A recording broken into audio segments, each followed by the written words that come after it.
Et salut tout le monde, on se retrouve aujourd'hui pour découvrir ensemble l'artbook de Peach Momoko qui est sorti, enfin qui sort ce mercredi plutôt chez Panini.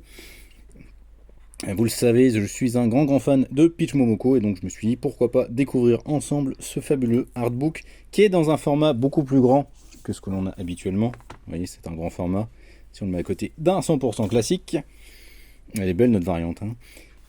Et donc, eh bien, on va découvrir ça ensemble. Alors du coup, c'est divisé en différentes parties. Peach Momoko, c'est vraiment une illustratrice qui, à la base, est spécialisée dans les trucs horrifiques. Elle a vraiment commencé là-dessus au Japon, et c'est un peu pour ça que Marvel l'a recrutée en fait pour des couvertures alternatives. Donc voilà, on va regarder un petit peu ensemble ce que ça donne. Il y a vraiment des trucs bien, c'est cool parce qu'il y a du texte en plus, donc ça donne un peu d'explication, je pense, sur le contenu. Et puis là, vous voyez, en fait, on a les crayonnés et après le rendu définitif. Il y a vraiment des trucs assez chambés. On va pas tout regarder ensemble, évidemment. Si jamais vous voulez l'acheter, on va garder la surprise. Alors là, elle est magnifique. Une variante de Silver Surfer Black par Peach Momoko avec les crayonnés juste là, toutes les étapes en fait. Ça, c'est vraiment cool. Moi, c'est ce que j'aime dans les artbooks justement, c'est de pouvoir découvrir un peu le travail créatif de l'artiste. Donc là, en explorant avec les crayonnés les différents éléments, ce qu'elle a pu faire. On est vraiment sur des trucs sympas. En plus, avec des numéros assez récents, mine de rien, parce que là, on est sur du X-Men Blood Hunt Magic, donc qui sortiront le mois prochain chez Panini Comics.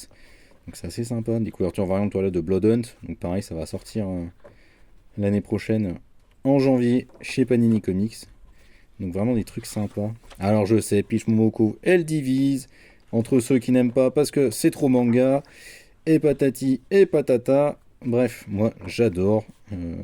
Ça a vraiment une patte bien à elle, qui va bien au-delà du manga, parce que le manga ça ressemble pas du tout à ça. C'est juste une patte à elle, et puis le manga ça fait très longtemps qu'il a infiltré le comics. Il n'y a qu'à voir Jorge Jiménez ou se rappeler dans les années 2000 les tentatives que Marvel avait faites pour ça. Vraiment magnifique cette couverture, par exemple de Ghost Rider aussi. Enfin voilà quoi, les influences multiples. Les comics ne cessent, enfin, l'art ne cesse de s'influencer aux quatre coins du monde. C'est un peu la beauté de la mondialisation, on va dire. Donc voilà, vraiment très cool, avec un récap à la fin du coup de toutes les couvertures qu'on peut trouver, de où elles viennent. Ouais, c'est vraiment sympa. Et en plus, il y a Jeff the Land Shark. Je connais pas assez en France, c'est bien dommage. Donc voilà, c'était la découverte d'aujourd'hui. L'artbooks de Marvel Nightmare Art of Peach Momoko. Il en reste déjà plus beaucoup sur Excalibur, donc si ça vous intéresse, foncez dessus. Ciao!